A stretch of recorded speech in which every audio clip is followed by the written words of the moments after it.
We are now in day 6 or 7, I think, of Harrison Butker gate. Harrison Butker, the Chiefs kicker, who is a Catholic and gave a speech at a Catholic college and articulated basic Catholic perspectives on the faith, on human nature, and on society. And for that, he has been pilloried in the media. His own league has come out and condemned him.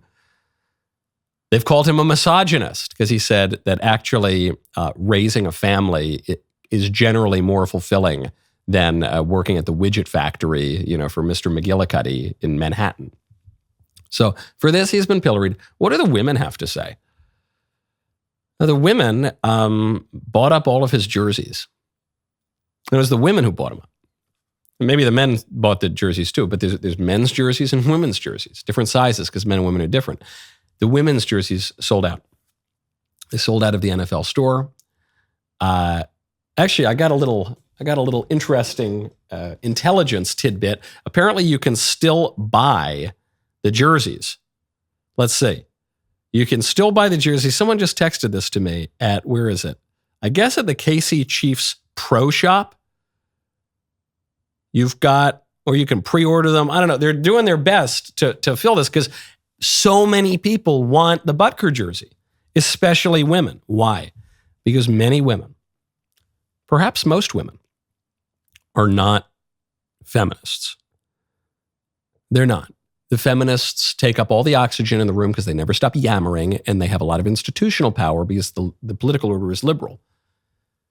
But many, and probably most women, are not feminists.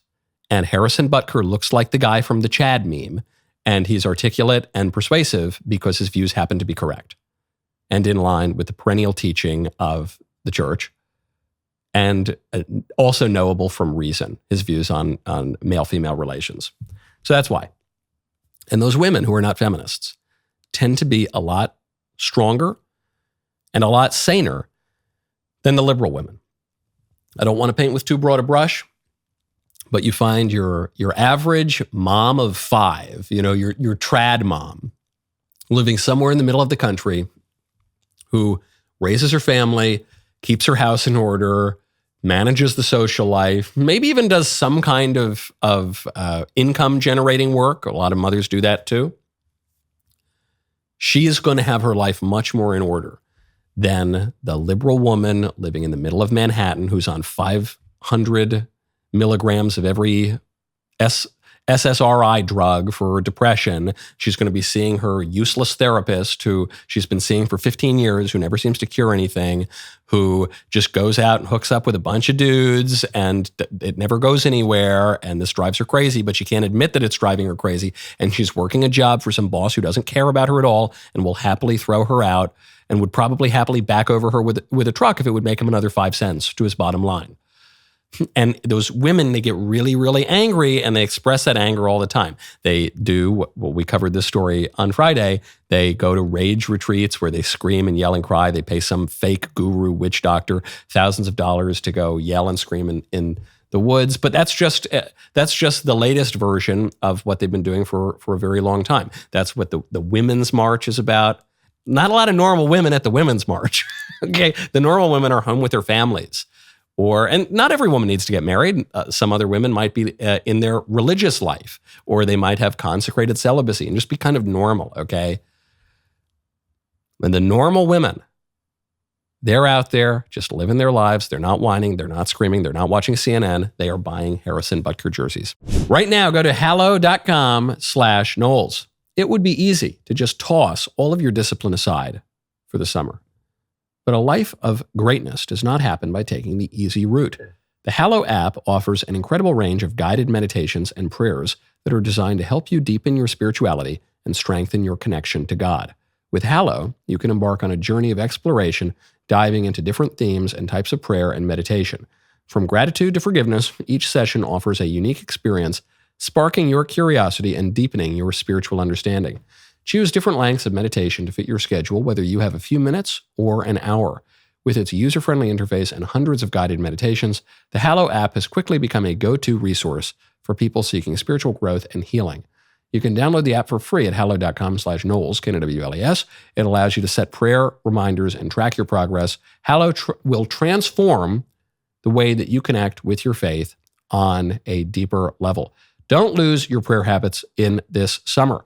Maintain your peace and deepen your relationship with God on Hallow. Download the Hallow app today at hallow.com/Knowles. Hallow.com/Knowles for an exclusive 3-month free trial of all 6,000 plus prayers and meditations. President Trump has just announced that on the heels of all of his campaign activities in New York, the bodega and the pizza to the firemen, Trump is planning events at Madison Square Garden in New York and even in the South Bronx. I think we have a good chance of winning New York. We're going to give it a big play. We're going to the South Bronx to do a rally. We're going to be doing a rally at Madison Square Garden, we believe. We think we're signing Madison Square Garden to do it. We're going to have a big rally. MSG, crazy enough. I mean, this is the biggest venue in Manhattan, most legendary venue in Manhattan for the past, what is it, 50 years or so? And then the South Bronx, which is a kind of a dangerous place. Why is Trump going to be campaigning there? He's going to be campaigning there because he's stuck in New York because the Democrats are prosecuting him politically. So he's got to be in New York. And you would think New York is the worst place for a conservative Republican to be campaigning. But Trump can do it because Trump is a New York legend. Trump is a New Yorker. He talks like a New Yorker. He acts like a New Yorker. And a lot of New Yorkers love him. Not the ones who appear on TV, not the big prominent New York elected officials, but a lot of New Yorkers love him, including the kind that are in the Bronx, love this guy. The neighborhood of the Bronx that I've spent the most time in is in the North Bronx called Arthur Avenue, the Belmont neighborhood. It's the real Little Italy. And there are a lot of Republicans up there. Now, you might say the South Bronx is different, Michael, because the South Bronx, it's not Italian, let's say, and it's very dangerous, and there's all sorts of criminal activity. Yeah, that's true. There used to be a lot of criminal activity in the Italian neighborhood too, by the way. But President Trump, more than any Republican in recent memory, has been making inroads with racial and ethnic minorities. Yeah, the Democrats are whining about this every day on TV now. He appears to be making serious inroads, certainly with Hispanics, and it looks like with male black voters too. Furthermore, the South Bronx, though criminal and though comprising lots of demographics who are traditionally Democrat, not exactly the wokest place in the world. I can't imagine AOC or some other big lib campaigning around there. It's just not going to happen. Trump can do it. He's the most popular Republican in New York, probably ever, certainly since Rudy Giuliani. And so if he's going to be stuck there, Trump should poke the Democrats right in the eye and say, okay, you're going to keep me here? Well, watch, I'm going to show you that I am extremely popular, even in the neighborhoods that you consider to be your property, you libs. That was good. Now ring the bell, subscribe to the Michael Knowles YouTube channel, and we will see you next time.